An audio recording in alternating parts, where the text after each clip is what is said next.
Three, two, one.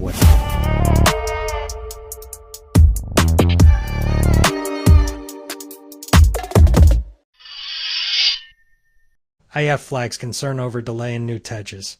The Indian Air Force, IF, is unhappy with the current pace of the JAS light combat aircraft, Tejas Ma-1EA program because of the possible risks a delay in the induction of new fighter planes could pose to the Air Force's combat effectiveness, and has flagged the hot button issue to plane maker Hindustan Aeronautics Limited, HAL, calling for timely execution of the 48,000 rupees crore contract for 83 jets. Senior IAF officers aware of the matter said on Thursday. We have told HAL that delay is unacceptable as it will affect our fighting capabilities. IAF is still waiting for the first Mk1 aircraft that was to be delivered by March 31, 2024, said one of the officers cited above, who asked not to be named. The state-run firm is now targeting the first delivery in August after completing the necessary certification requirements and says it will deliver 16 of these fighters to IAF in the financial year 2024-25 as per schedule. It also hopes to deliver all the 83 aircraft on order by 2028-29, HAL officials said. Many in the Air Force are, however, skeptical about the JAS Ma-1 deadlines being met, and one of the main reasons for that is the lingering delay in the supply of the FF engines to HAL by U.S. firm GE Aerospace. The delivery of the engines is delayed by around 10 months, HT has learned. The JAS Ma-1 made its maiden sortie from an HAL facility in Bangalore on March 28. There are some observations relating to the JAS Mk1E's maiden flight, and then there is the engine issue. HAL doesn't have enough engines to deliver the 16 aircraft this year, said the IAF officer cited above. The single-engine Ma-1 will be a replacement for the IAF's McQueen-Gurevich MiG-21 fighter. IAF should have started phasing out the last of its MiG-21s and raising the first JAS Ma-1A squadron by now. The conversion to new aircraft for pilots and the training of technicians and maintenance crews will take time. If we don't get the new aircraft on time, the capability drawdown will be drastic. IAF doesn't have a plan B for the MiG-21 replacement, said a second IAF officer, who also asked not to be named. To be sure, IAF's leadership has firmly backed the JAS program and more Ma-1 aircraft will be ordered. In a review last year, IAF Chief Air Chief Marshal V.R. Shohari described the fighter aircraft as the flag bearer of the Air Force's efforts towards the indigenization of its combat fleet. IAF's endorsement, however, does not absolve HAL of the delays in the project, said a third IAF officer. JAS Ma-1 is an advanced variant of the JAS Mk1, which has already been inducted by IAF. You must cut us some slack as the Ma-1 is more or less a new aircraft, said one of the HAL officials cited above, asking not to be named. This means there is a comprehensive certification process for the new systems, and that is taking some time. HAL has ramped up its production capacity to be able to meet IAF's requirements for new fighters. The project is a top priority for us, he added.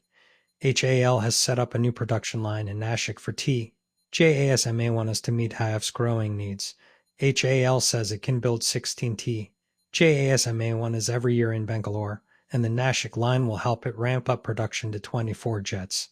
HAL officials acknowledged the engine delay issue but said that the plane maker was working towards resolving it and has plans in place to ensure that the project doesn't suffer. There was no response from GE Aerospace to a set of queries from HT on the reasons for the engine delay till the time of going to print.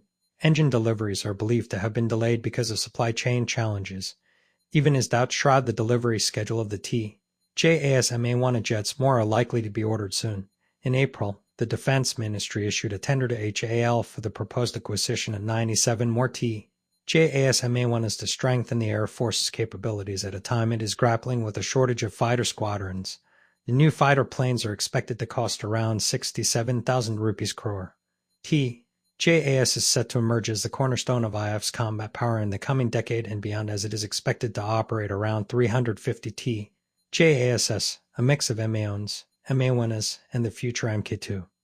40 Mk1 jets operated by IAF are in the initial operational clearance (IAC) and the more advanced final operational clearance (FOC) configurations. The first variants of JAS, IAF recently relocated its last MiG-21 fighters from their home base at Suratgarh in Rajasthan to the sprawling Nal Desert fighter base near Bikaner, where the only other remaining Indian MiG-21s are based. as the world's fourth-largest air force prepares the ground to pull these iconic planes out of service and begins raising its new Tejas Ma-1A fleet. Both squadrons operate the MiG-21 Bison, the last variant of the single-engine workhorse.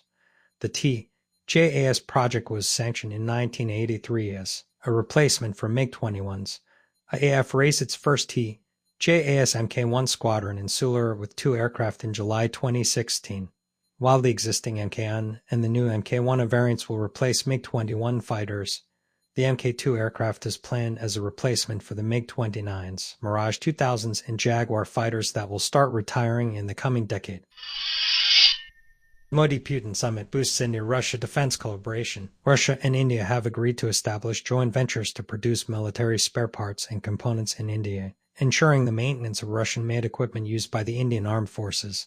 This initiative, aligned with India's Make in India policy, also aims to manufacture defense hardware for export. The defense agreement, reached during the 22nd Russia-India Annual Summit, is seen as a significant step in addressing India's security challenges. Retired Brigadier Aaron Sogol emphasized the importance of maintaining and upgrading Russian systems through these ventures, which might not be possible with other partners. The collaboration is crucial as 60 to 70% of India's defense equipment originates from Russia. Despite expanding defense partnerships with other countries, Russia remains a priority in India's foreign policy. Sogol noted that co-producing and co-developing defense equipment and spare parts will be a key aspect of India's military partnerships. While India is also strengthening its defense ties with the U.S., particularly in critical and emerging technologies, there are anticipated challenges in high-tech collaborations with the U.S., Russia's support in military technologies, and India's commitment to not choosing one partner over another underscores the strategic importance of this collaboration. Potential areas for India-Russia collaboration include metallurgy, supercomponents, underwater domain awareness, ballistic missile technology, and space technology. India is also focusing on developing jet engine technology domestically, with Russia's advanced engines for the Su-57 fighter aircraft being a potential area of cooperation. Under the Make in India initiative, India aims to become a leading defense exporter, reducing the cost of importing arms by producing weapons and equipment domestically. The collaboration with Russia supports this goal, with co-development and technology transfer agreements enabling India to produce and export defense equipment. Current collaborations include the licensed production of T-90 tanks, Su-30 fighter jets, AK-203 rifles, and BrahMos missiles, along with the supply of MiG-29 and Kamov helicopters, an S-Vikramaditya aircraft carrier, and S-400 missile systems. That's it for today. Thank you so much for watching. See you in the next video. Till then, Jai Hind, Jai Bharat. 3, 2, 1.